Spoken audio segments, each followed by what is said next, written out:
Chapter 4. The wake-up call. A shrill, brain-shuddering metallic ring. 1 month in, Sean had learned the hard way to keep his eyes closed until the lights came on. Otherwise you were there in the dark with your eyes open when some screw threw the switch, and then, light speared into your eyes. Light and sound combined were a pretty good way of wrecking the sleep of every inmate in the block. The screw's way of saying, "OK, you've had your beauty sleep. Time to get on with the day." Sean grunted and forced his eyes open. Every morning he felt like it took a bit more energy. He couldn't remember the last time he had slept properly. His first night, well, thank fuck there'd been no repeat of that. His second night, he had expected to be so tired he would just switch off. No such luck. It wasn't that the bed was uncomfortable. He'd slept on worse, or sometimes just passed out, which was more or less the same thing. It was just that he was in prison. End of. But if he just lay there, he had the horrible feeling that he would be absorbed into the walls. He would become part of the place. An old lag. Not going to happen. He threw back the duvet and slunk over to the sink to wash his face in the icy cold water. It was that, or wait 5 minutes for something lukewarm to trickle its way from the boilers to his cell and out through the hot tap. Sunken grey eyes stared at him from the stainless steel mirror screwed to the wall above the sink, beneath a fringe of blonde bed hair, all crushed on one side and matted to his forehead. Wouldn't get sorted out until it was his turn to have a shower. Face like uncooked pizza dough. Fucking hell. He looked ancient. Sean stepped back and studied the A4 sheet of paper, blue tacked to the wall next to the TV. He had listed the days of his sentence, 1 to 182, and put a smiley face at 23, 46, 69, every 23 days all the way to the end. Each one was roughly an eighth of the total. Days 46 and 138, the quarter and three-quarter marks had an extra smiley, and the halfway mark at day 92 had a big party. His mouth forced itself into a smile, and he crossed off day 33. Over 1/8 of the way through, and in less than a fortnight, he'd be at the first quarter. Yep, he muttered. Sean's coming home. "Hey, guys. Heart attack special." Sean put his tray down on the table and dropped into the chair across from his mate. Tables and chairs were all screwed to the floor to deter anyone from thinking they'd be just the thing to use to cave in someone's head. The canteen air was rich with every smell the prison could throw at the inmates. Stale breath and sweat was mixed up with unwashed clothes, food, milk and coffee. Through this came the cold tang of air pushing in through open windows, bringing with it hints of the world beyond. Car fumes, damp earth. If the wind was blowing just right, Sean had sometimes caught wafts that reminded him of the bakers back on the mills. Most days he'd have killed for a baked bean and cheese slice or just a decent mug of coffee. But Sundays were a break from the breakfast pack that everyone ate in their cells. It was a decent fry-up in the canteen, even though it wasn't a real fry-up because nothing got fried. It was cooked in the oven. No one trusted inmates around hot oil. But at least it was a meal that filled you up. And it was a day off lessons. Weekdays, they were obligatory, starting at 8:30. The only good thing was that you got 40p for every class attended to spend on chocolate or phone credits. Sean had never been one for school, as the 3 he had been to since age 11 could all confirm. "Problem, bro?" Sean asked after a moment, when it became clear that Gaz was saying nothing. The other lad looked up from his untouched tray and stared at Sean with dark, empty eyes. "This place," he said, "is doing my head in." Yeah." Sean held his hands out as if presenting Gaz with the basic facts. "It's supposed to. You just gotta get through it. Don't let it get to you." Gaz shook his head. "When you get out of here, Sean, what are you going to do? You're going to go back to the guys, right?" "Hell yeah." "Me? I'm only good at one thing, and that's what got me in here. And the court says I'll never be allowed to do it again. Any pig sees me working on a car that I don't own, I'm back here. Some little old lady breaks down and I help her change her fucking tyre. I'm back here. Except it won't be here.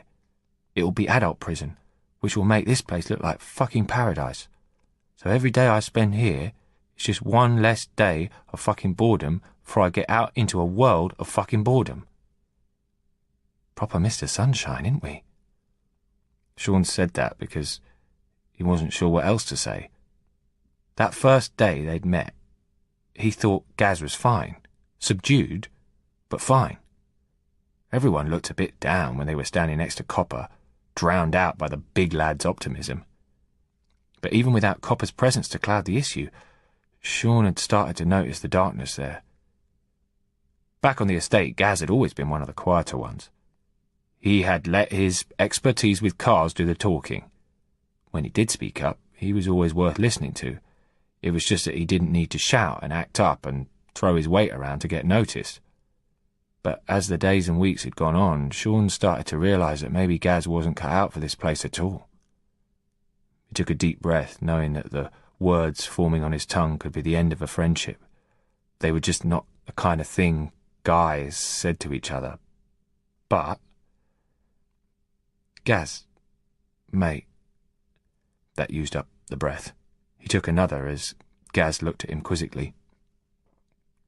You know, you could talk to someone about it, right? The look Gaz gave him made him want to curl up and die, or cry, or both. That was so fucking unfair. Sean wouldn't have said a word if he hadn't wanted to help, and yes, he knew he was sounding like the prison psychologist, and that meant he might as well just write traitor in large letters on his forehead, but what else could he do? Talk, Gaz said. Well, yeah. Talk. Gaz didn't blink. About what? About, you know... Oh, forget it. Forget I spoke. Forget everything. He attacked his breakfast angrily, and a shadow reached over his tray. Sean took a tighter grip on his fork and raised it. I wouldn't, he said, without even looking up. I wasn't doing nothing, Copper said cheerfully. He sat down opposite Sean next to Gaz, squeezing his bulk into the plastic seat. He reached again for Sean's fried bread. Sean raised the fork again. I'll stab your bastard meat hooks if they get any closer to my tray, I promise. Hey, Shawnee, half that lot's wasted on a skinny shit like you. I need the fuel. And I need you to keep off. Copper grinned. You know, you've changed. He turned his attention to the pile of food on his own tray. You haven't, Sean replied. Hey, once you achieve perfection, I say leave well alone, yeah? Sean smiled. Couldn't help it. As Copper flexed a bicep and kissed it. You really are fucked in the head, you know that, right? Sean talked to Copper like that because it was the only way to keep him normal. It was what he understood. And having a friend the size of Copper was no bad thing. It made the other people steer clear. It worked on the street, and it worked in here. Class A headfuck me, Copper agreed proudly. Right, Gaza? Gaz sighed, pushed his tray back, got up. Fuck off, Copper, he murmured. He took the tray, still laden with food, over to the disposal slots. Copper actually looked a little surprised, maybe even hurt. Then he shrugged and burped, long and loud. The stench of it rolled over Sean like a cloud of vom. God, you're hideous, he said. Deep down, he meant it too. Was it worth pointing out that Gaz seemed unhappy? Would Copper even believe it? Probably not. You wait till this all comes out the other end. I'll pass. Cheers. Copper pushed his own plate back and stood up. His tray looked like it had been licked clean. Later, Shawnee. Sean nodded and watched Copper wander off, then turned back to finish his meal, though he knew he'd still be hungry even afterwards. He reached for his drink, just as someone barged into his back. Water spewed across his food. Sean swiveled angrily in his seat and looked up into the face of the black guy he knew only as Tag. The big guy, the loudest of the fresh meat crew, who'd complained about his respect issues on his first day. couple of other black guys hung in the background, like reserves. Tag was casually fingering the cross around his neck. Sean had found that, in here, a lot of lads discovered God in a big way, as a means of protection. They wore the big crosses for all to see. If Tag had found religion, didn't seem to have made such an impact on the rest of his life. "Fuck you looking at?" Tag said. "The twat who ruined my fucking breakfast?" Sean snapped back. "Done you a favour then, haven't I?" Tag replied. "Tastes like dog shit. You should be thanking me." Sean chucked his cutlery down on his tray. He had met plenty of lads like Tag. Lots of swagger, lots of over-the-top body movement to emphasise every word they said. Just made the lanky wannabe gangster seem even more of a dick. A dick who wanted a fight. Wasn't coincidence that Tag had waited until Copper left. They both knew this couldn't end well, but Tag didn't care. He wanted to hurt Sean, as a matter of principle, and because it would earn him respect from his crew. Respect was the only thing they both had. Sean and Tag were about equal when it came to education, cash, and prospects for success in the world outside. But Sean knew that he had the respect of the only people whose opinion mattered to him, Gaz and Copper and Matt, and all the guys. He had earned it. So fuck what anyone else thought. Tag had probably never earned a scrap of respect in his life, except through fear and being a tosser. He just claimed it, and picked fights as an easy way to get it from other losers like him. "You're not even going to apologise then?" Sean said, with not a lot of hope. Tag sneered. "You're having a laugh. I ain't apologising to no one. You should be apologising to me, man, for vexing me, and I don't like being vexed." Sean was tired. He was hungry, and he just wasn't in the mood for any of this. He rose to his feet, no threat, just calm and casual. But Tag bumped him back down into his seat. "Reckon you should stay seated, know what I mean?" Sean breathed deep and slow, taking air in through his nose and then exhaling through his mouth. He was reading Tag now, watching for any small signs of his next move.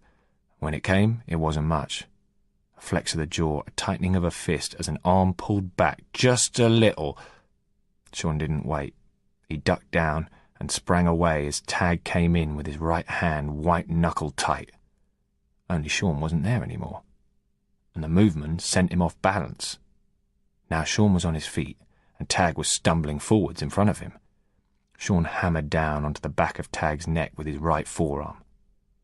This wasn't a street fight where you had time to go in for another attack. Here, you had to make whatever you were doing count, because the prison officers would be on you in seconds, no messing around. So all of Sean's weight and strength went into that one forearm swipe. Tag didn't stand a chance. He crashed down onto the floor. Tag's two reserves had already fled. Sean laughed and stood back. He knew what was coming next. Before he'd even had time to put both hands above his head, 3 warders were on him, with 2 others closing in.